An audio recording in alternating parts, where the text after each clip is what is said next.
Hey guys, hey Mark, Craig, on CNC, Gary, g'day, John, Tom, bet it's cold in Tassie.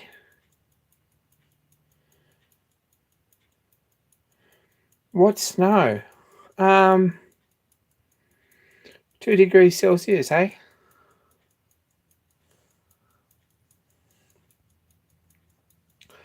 We got down to this week about 6 or 7 Celsius here by the river.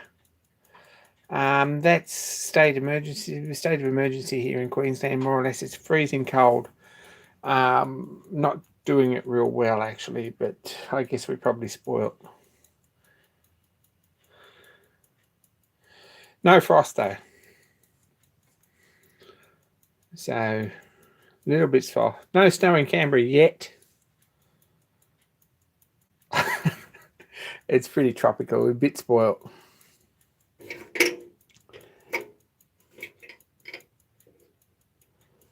Oh, interesting. What's happening?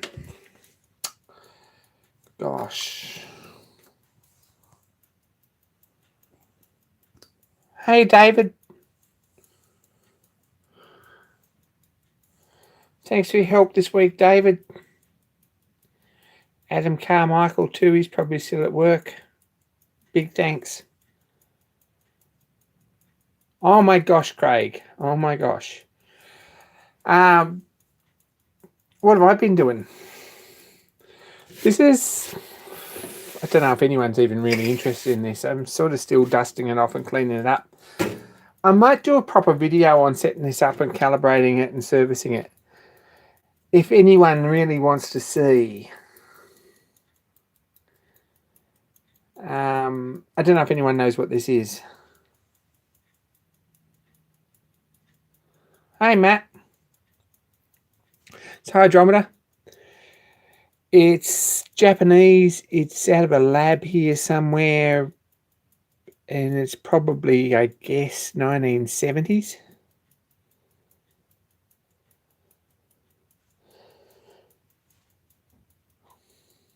We don't talk about politics here. Mark, sorry.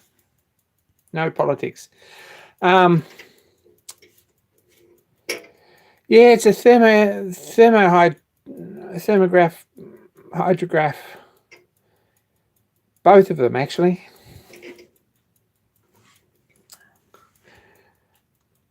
I've actually serviced the motor, which is, the platform Citizen. I'm not sure about the rest of it. It's a beautifully made thing. Like, really nicely made thing. It was stuck. It's been sitting for a long time.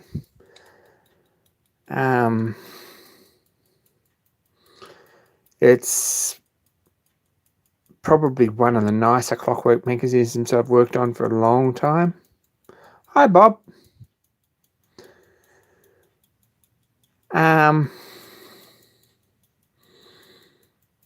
It's not weak going. It's geared down 6-1, and then you have a knob here for 1 day and a knob here for, you swap this across, a knob here for 7 days, which gives us a different gear ratio. One's straight off the barrel and one's at the other end of the train. So it takes that distance to do a complete revolution on the barrel, which is here. If anyone's still following. And the barrel's where the chart goes.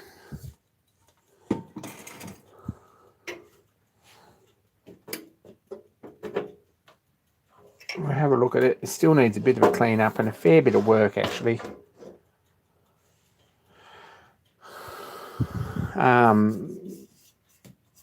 It's Ottercakey, and it's probably a really good machine.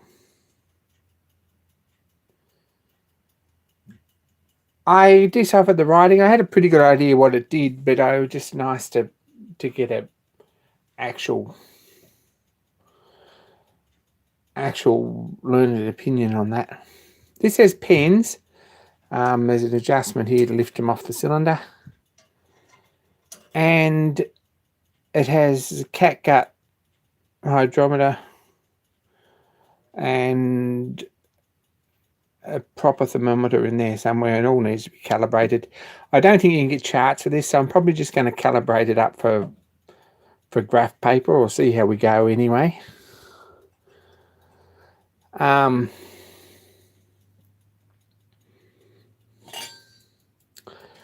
at this point, it's a fun project because I'd like to know how cold it was.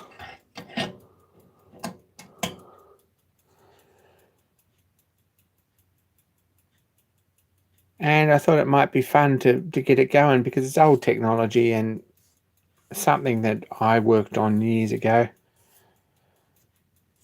and sort of something I know something about, probably. Don't know.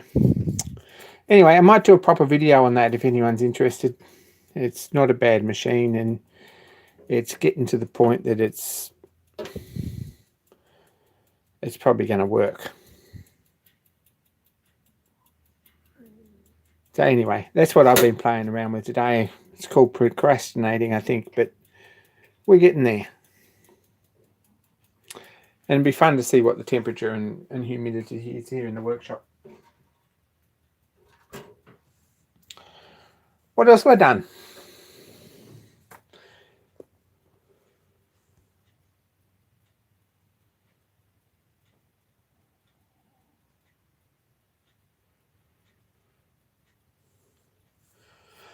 I got stickers. Letter from Active Atom, precision micro machining in California, out in the desert. Got some stickers for them. That's pretty awesome. There's 2 stickers on this one and this cute one.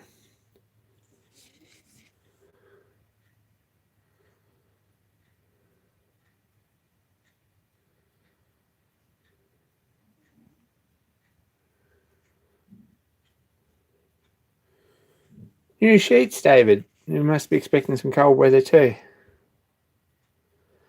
So they come from Lance and Patrick. If you haven't checked out their channel, you should. They'll check in here later. I think it's a bit early for them actually in California at the moment, which is fair enough. Wanted to try and catch up with them this trip to the States. Not sure that's going to happen yet. It's leaving it a bit late, but I'm still sitting over there at the computer trying to work out how I'm going to do it. But we'll see.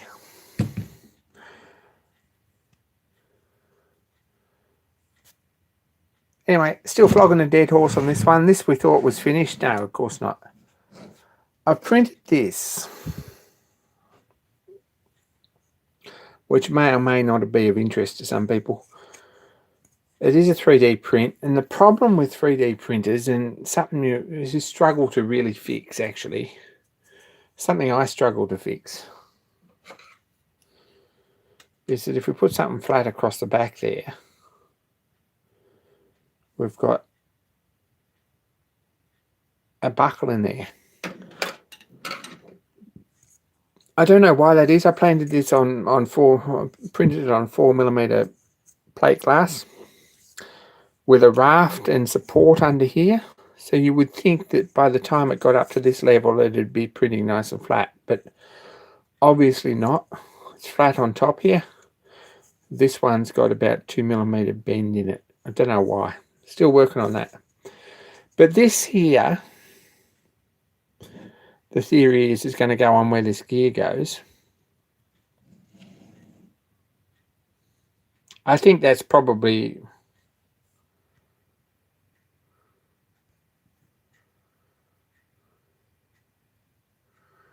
Oh, thanks, David. Thanks. I'll have a look. I'm probably not looking in the right spot. PLA. No, my bed's not heated. The old bed was buckling anyway, and I thought that was the problem, but it's obviously not. And I don't have an enclosure. In the next couple of months, I'm going to have all those things fitted, and we'll see if we can fix this problem. because it's not much good like that. It's a nice print, but a bit of a waste of time and energy. The only real good reason to 3D print it is you can get 63 holes around here, which is what I'm going to need to cut imperial threads on my metric lathe. So I've got to make a 63 hole tooth, or 63 tooth gear. And that goes on here instead of the brass gear. And I'm going to make basically a little detent off here with an arm and a detent that swings out and touches in here with a spring. And then we should be able to direct index 63 teeth at whatever size we want, because we can't do it through the plates. So that's my thoughts on that. I'm open to suggestions on that, but at this point it needs to be enclosed and it needs a heated bed probably. And probably I should just buy a new Pricer Mark III printer, but I don't think that's going to happen. I don't think I get enough use out of it. That's the key for the Hydrograph. It goes down through the barrel.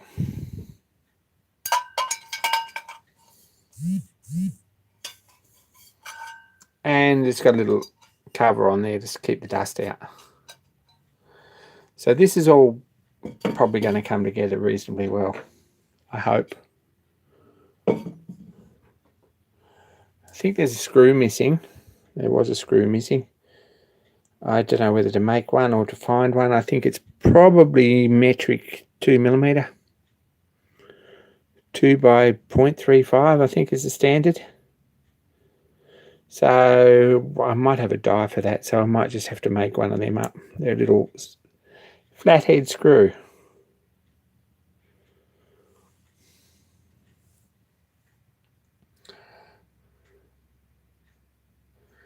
Hey JB. So that's what's happening with that. Did a video because I'm also procrastinating, as someone may have said, on making a square bush. It's really not too shabby. It's not quite in the center as much as I would like. It's more than it looks, or it's less than it looks actually, but I really, probably this piece on the end is just not in the center where I've set it up the other way around. I think that probably the square's in the center. But apart from that, if we don't look too close, it'll do for a Mark II version. And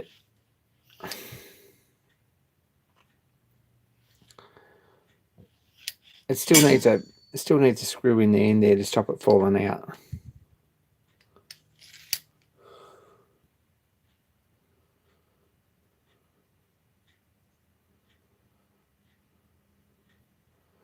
That might be a good idea too, Craig.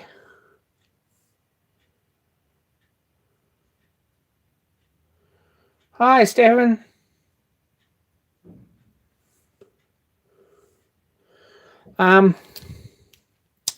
So this is the next bit. This is a wooden mock-up. At this point, this sits on the bed, which I've not had real good luck at, because I haven't managed to get the steady sitting on the bed either yet. But we might do that first. This has a spindle through here. I'm probably going to put ball race in here. I'm not sure. 2 roller bearings back to back, something like that. And it has a bush sticking out the end, or a spigot sticking out the end, and then a bush in here that this goes through, like so, and an arbor on the other end to fit the change gears with a screw down bolt, or probably a nut or something, a socket head cap screw. The spigot sticks out, and then there's a piece of aluminium or a piece of something down here with a bush on it, and probably whether we put a grub screw in the side or we put a proper quadrant in it to lock it in place. And that's got the slide on it for the gears, and there's some sort of a tumbler system on this system that comes up to the the main gear at the top on the spindle. So still very much a work in progress. You can see I've had a couple of goes at getting this right. I'm not sure it's right yet, but we'll sit it up and have a look, and we might make the piece to go in here first and sit that through it and just make sure everything's going to work before we commit this to either getting it wire cut or water jet cut or milling it out or whatever. But so far that's what we're working on. It's got it'll have a pin in here that locks in the T slot with probably an over center handle like watchmakers lathes have, or even somewhere here for a grub screw for an Allen key. I'm not sure about that, but so far it's all coming together, I think.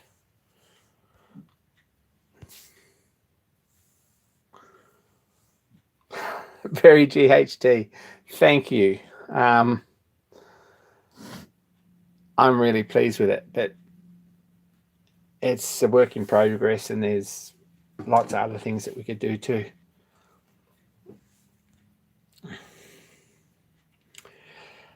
So thread cutting attachments coming along, and these are procrastination jobs this week because we've got 10 days. 17 days to the bash, 10 days, 11 days, something like that, before I fly out.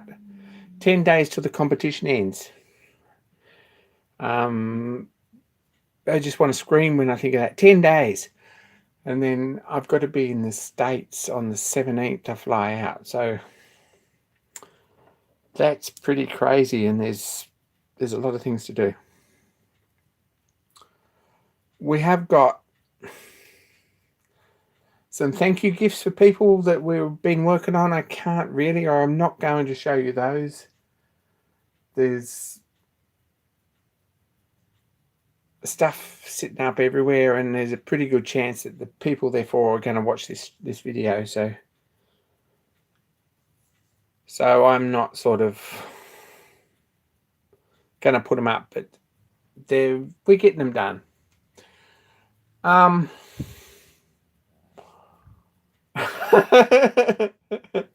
Don't tell him that. He just disappears when you tell him that. It's not a good thing. We have issues about that. I'm sure there's other people on here that could enter. Bob, that's a really nice offer. It's a pretty slow sort of a print, but thanks for that.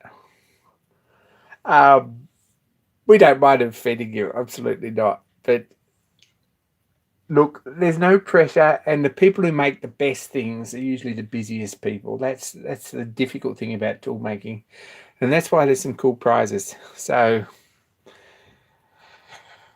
the future of it, I'm not sure what's happening next year. I'm really not sure where I'm going to be this time next year. Probably waiting for an aeroplane to go to America, but probably not too, because I could do with a break.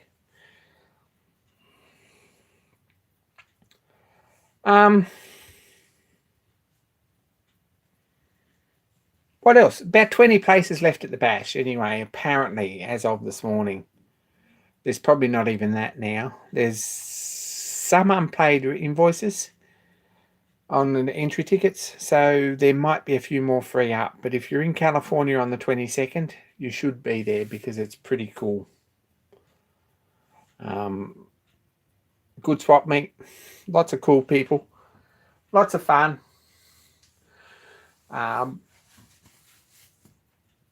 Awesome, really. One of the highlights of my year. If you're not, there's a live stream. Tom Zalickman does the live stream on the Bazi Industrial channel, which is really cool. We will be announcing the tool competition and giving away some thank yous and things like that on the live stream. We'll make a bit more of an effort. It's been a bit half-hearted the last couple of years.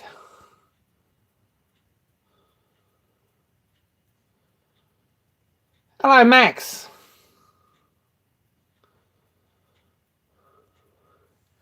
All the cool people, and some of the ones that aren't particularly cool, but we turn up and try and, yeah, piggyback off everyone else's glory. That's probably about it. I just want to enforce 10 days, and 17 days to the bash. I'm not doing any tours. I've got a video camera. I've got extra batteries. I've got a video card. I'm going to try pretty hard. And Max, my typing's worse. If you ever had a conversation with me over chat, it's worse. A little bit dyslexic. I've got a couple of good video cards, and I've got a decent camera, and I've got a selfie stick and stuff. So you're going to get some video from me, hopefully.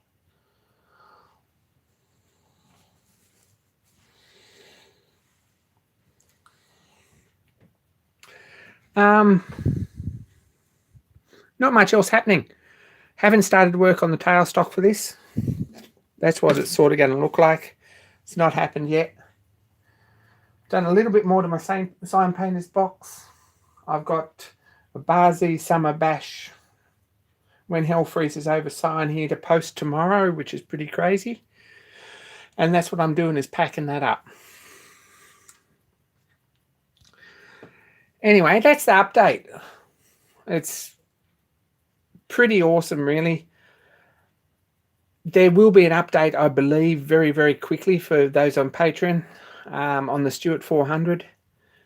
I believe that Clark has started making cores.